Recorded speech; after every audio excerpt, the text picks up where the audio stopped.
Hey guys, welcome back. Today is a video that I feel like, I'm guessing crisscross apples. I feel like a lot of you have been wanting me to do this video because I know that my age range for my audience is mostly like 13 to 15 and some are younger than 13, so I'm thinking we should just go ahead and do a guide to starting middle school YouTube video because I just graduated middle school. It was horrible. Nobody likes middle school. It's not a good experience. At least in my experience, it's not fun, but this is gonna be your guide to surviving. So let's get right into the video. Okay, the first tip that I'm going to give you is you need to find your signature scent. So for example, mine, I have two. It's Sol de Janeiro 62. I don't know, it's like, nope, 68. Yeah. It's like the pinky, like salmon colored one. I don't know, that is my signature scent. Along with cucumber melon from Bath and Body Works. I also have that in a body wash and a body mist, and my shampoo is cucumber, so I use the cucumber more often, but I also have this Sol de Janeiro.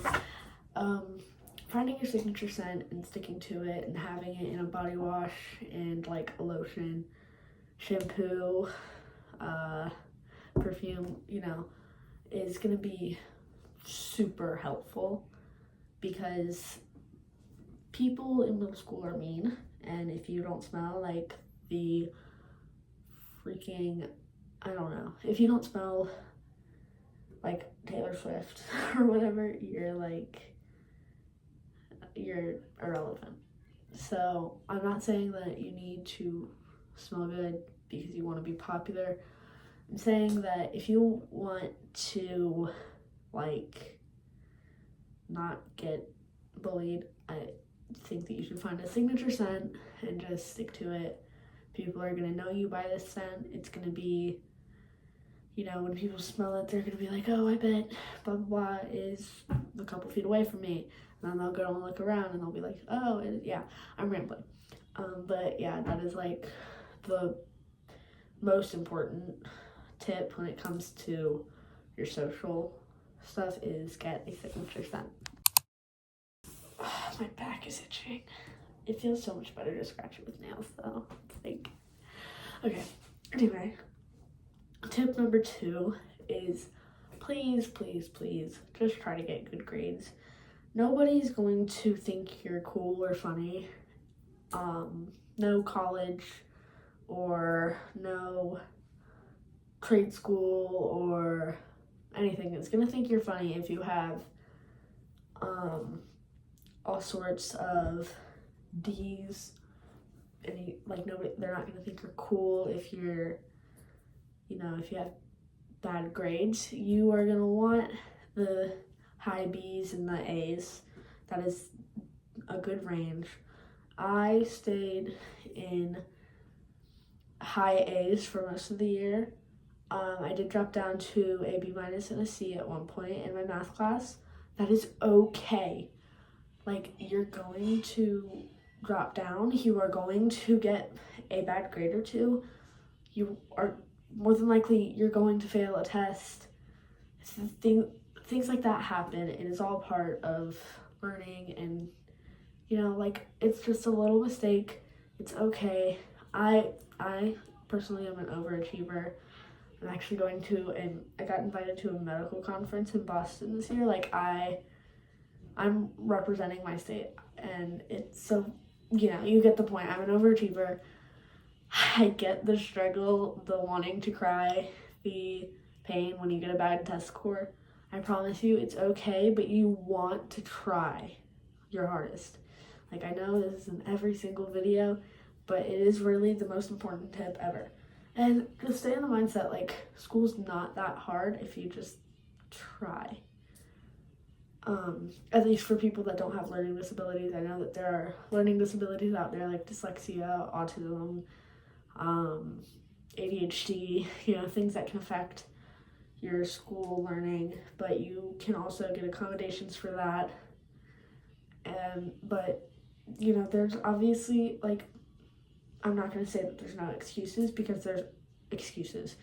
But if learning is harder for you, just seriously try your hardest, get some help, ask your teachers to tutor you. They will be more than happy to, because your teachers want to see you succeed. So yeah, that's tip number 2. Tip number 3 is for the girls. You're gonna want a lot of these.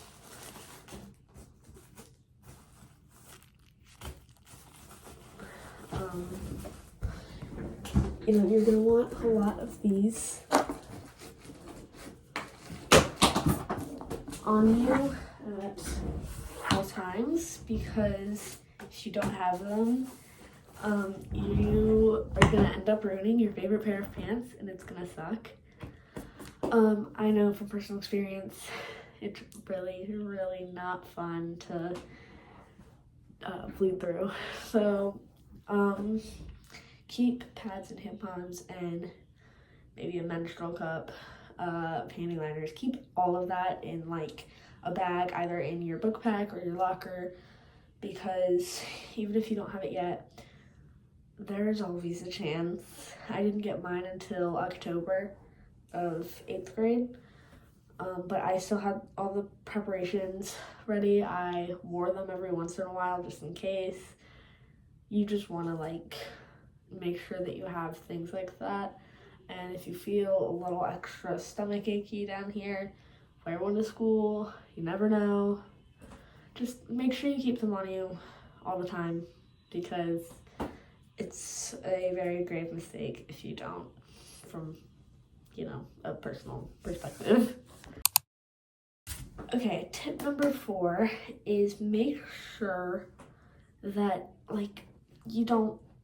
your life doesn't revolve around trying to be popular, because really popularity isn't that big of a thing in middle school. And the only issue the only thing about the popular girls is they're all self-centered. All they think about is their looks, and it's really bad for their mental health. In 6th grade, I was part of that little group.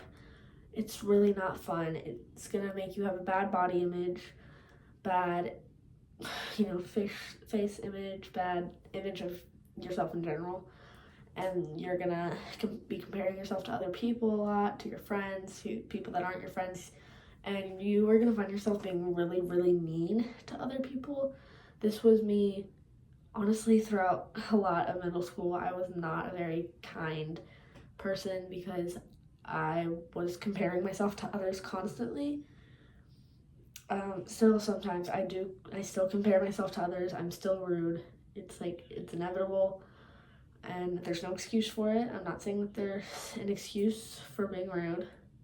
I just think that it's not worth it.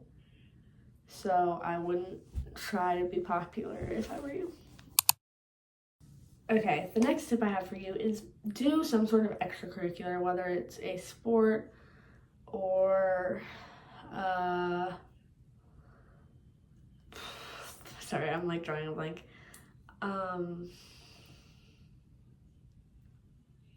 Hold on. Right, I got a lot of text messages, so I was drawing a blank. Anyway, join a sport or an extracurricular of some sort, whether it's swim or drama or volleyball or STEAM club, because I did swim and drama throughout all of middle school. Loved it. My swim family, my coach is actually my grandma, so kind of is a swim family. But my swim family, my friends from drama, my drama club family, I've created some of the best bonds of my life just because I stepped outside of my comfort zone a little bit, with drama at least. And I actually did 3 plays my entire 3 years of middle school, and I did a talent show. We did Aladdin's Annie and Elf Jr. In Aladdin, I was just in the ensemble. In Annie, I played Pepper. I was like the mean oldest orphan. And then in Elf Jr., I played Buddy's little brother, but I was his sister. Like they gender swapped. But yeah, just join a sport or an extracurricular or something. You don't have to talk to anybody.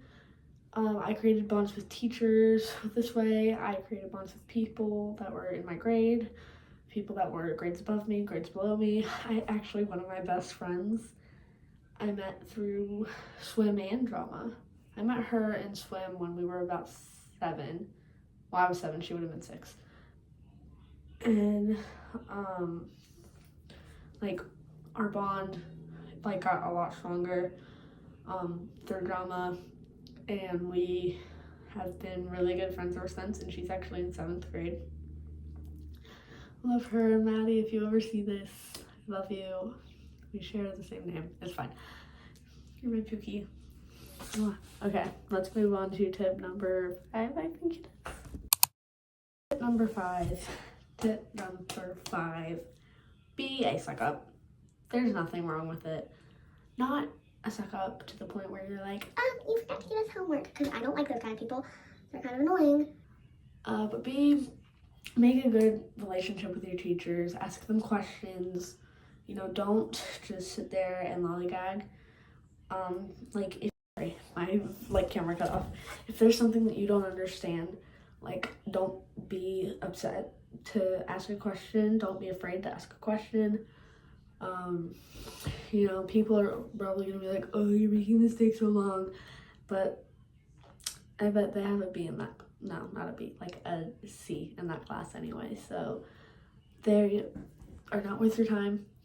What is worth your time is your grades. I really again, grades are the most important thing in middle school. It's not that colleges are gonna check your grades from middle school, but it always helps to just have good grades, because my good grades and my passion for medicine has gotten me to that little conference in Boston. I'm literally meeting a Nobel Prize winner because I have good grades. You can get invited to some crazy cool things. So I just highly recommend that you actually try to pay attention and just do it. Okay, and finally we have tip number 6. Make sure that you remember what you need to bring to school. Make sure you charge your school Chromebook. Make sure you plug it up. Make sure that you are ready for the next day, because I have made this mistake so many times. And one time my Chromebook wasn't charged before an SOL test, and that was not a good idea. No, it's not good. It was not fun. It was awful. So just make sure you charge your Chromebook, especially before state testing, and don't get on your phone during school. It's not worth it. Anyway, that's it. Pretty short video. Sorry, but I love you guys. Bye.